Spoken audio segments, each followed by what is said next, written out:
उत्तर प्रदेश में योगी सरकार का बुलडोजर अवैध निर्माण और अतिक्रमण के खिलाफ लगातार गरज रहा है। अगर किसी ने अतिक्रमण या अवैध निर्माण किया है तो उसके खिलाफ कार्रवाई होगी ही होगी, फिर चाहे वो कोई भी हो। इसकी एक मिसाल बल्लिया में देखने को मिली। दरअसल ये पूरा मामला जनपद बल्लिया का है, जहां भाजपा के जिला उपाध्यक्ष सुरेंद्र सिंह के कैंप कार्यालय पर भी प्रशासन ने बुलडोजर चला दिया है। जिला उपाध्यक्ष के कैंप कार्यालय पर जिला प्रशासन ने बुलडोजर से कार्यालय को जमींदोज कर दिया। वहीं इस कार्रवाई से नाराज बीजेपी के जिला उपाध्यक्ष ने कहा कि हमें तो अपनों ने लूटा, गैरों में कहाँ दम था। इसके साथ ही जिला प्रशासन पर गंभीर आरोप भी लगाए। उन्होंने कहा कि सपा में लोकतंत्र था और भाजपा में लोकतंत्र नहीं है। आखिरकार भाजपाइयों ने ही बीजेपी का कैंप कार्यालय तोड़वा दिया। इसके साथ ही यह भी कहा कि इससे पहले सपा और बसपा दोनों ही सरकार में हमारे कार्यालय को तोड़ा गया था, लेकिन धरना देने पर पुनः अपने कार्यालय को बनाया भी गया था और कई वर्षों से यहीं से बीजेपी की रणनीति तय होती है और चुनाव लड़ा जाता है, लेकिन इसे आज तोड़ा गया है। यह ठीक नहीं हुआ है। वहीं जिला प्रशासन ने अवैध अतिक्रमण के खिलाफ बुलडोजर से कार्रवाई युद्ध स्तर कर रही है। हालांकि इस कार्यालय को भी अधिकारियों ने अवैध अतिक्रमण का हवाला देते हुए उसे बुलडोजर से जमींदोज कर दिया है।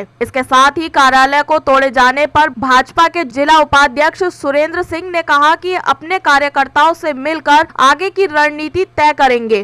सुरेंद्र सिंह, जिला उपाध्यक्ष, भारतीय जनता पार्टी बलिया। अच्छा जी, आपका कार्यालय कैंप कार्यालय कहाँ पर था और क्या हुआ? मेरा कैंप कार्यालय जहाँ पर खड़ा हूँ, इंदिरा मार्केट स्थिति जहाँ पर खड़ा हूँ वहाँ पर है। अच्छा, तो क्या मैं तो भारतीय जनता पार्टी के नाम से भारतीय जनता पार्टी के जिला कार्यालय पर गया था और मुझे जो ही पहुँचा तो पता लगा कि वहाँ तोड़ रहे हैं लोग, तो लौट करके आना भी नहीं था क्योंकि भारतीय जनता पार्टी काम से गया था तो उसको करना भी जरूरी था। लेकिन क्या बताएं, तो किसने तोड़ा?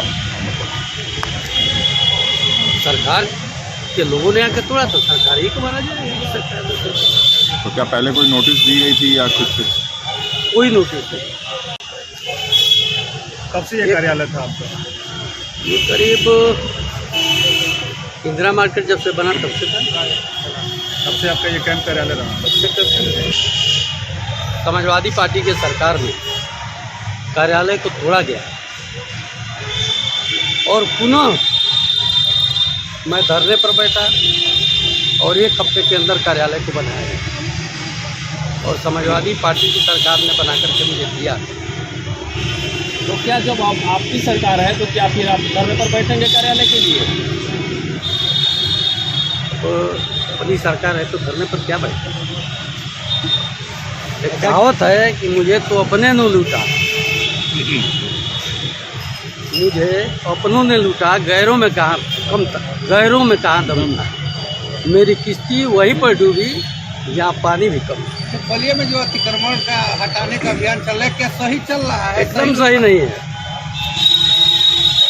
ये कौन सा अतिक्रमण था भाई? इससे क्या होना था? इससे तो जाम भी नहीं लगना था।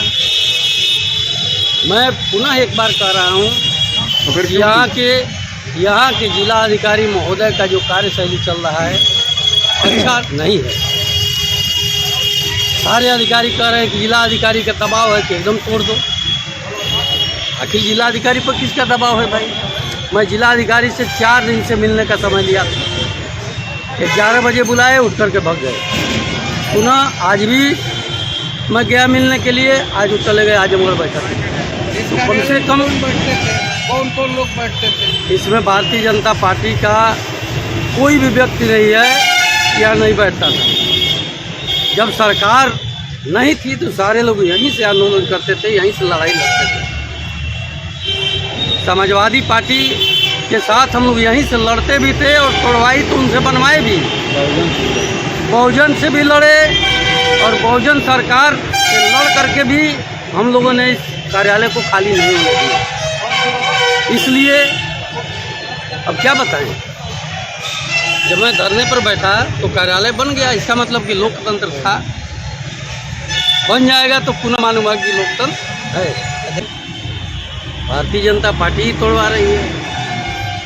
तो भारतीय जनता पार्टी तोड़वा रही है इसलिए कि कहीं ये बड़ा नेता न हो जाए, कहीं बलिया विधानसभा का यही दावेदार न हो जाए,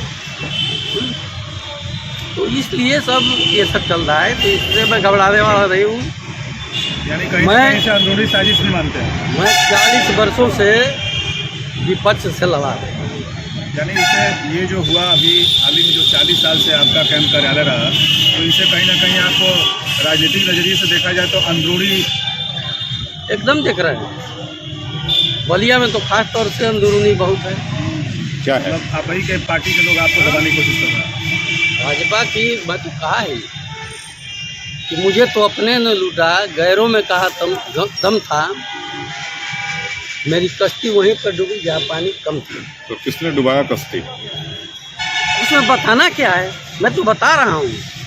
कौन तोड़वा रहा है? आप लोग देख रहे हैं हर जगह तोड़ मची हुई है। और इसलिए लोग कह दिए, मैं कह दिया कि जिला प्रशासन के पास कोई विजन नहीं है। फिर मैं कह रहा हूँ कि जिला प्रशासन के पास कोई विजन नहीं है। अगर विजन होता तो आपको बता दे रहे हैं कि दाहिने टूटता, बाएं टूटता, पूरी गलियां साफ होती, हर जगह से ये कार्यालय। तो गरीब यहाँ आकर के रात को सोते भी थे, धूप में सोते थे, राहगीर भी सोते थे। मेरा निजी व्यक्तिगत कार्यालय थोड़े ना था। किस तरह के निर्णय ले सकते हैं आप?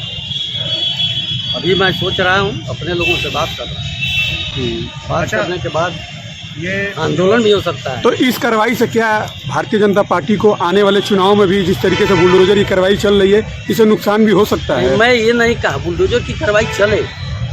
मैं कहा कि जो रेवड़ी वाले, जो पटरी दुकानदार हैं, जो ठेला पर बेच रहे हैं, उनको अगर 10,000, 20,000, 25,000 रुपया मोदी जी और योगी जी दे रहे हैं, वो दे रहे हैं, तो और उस ठेला को उठा करके जेसीबी से पटक रहे हैं लोग, तोड़ रहे हैं लोग, तो 20,000 का तो उसका ठेला है, 10,000 रुपया मिला, 20,000 उसका नुकसान हो गया।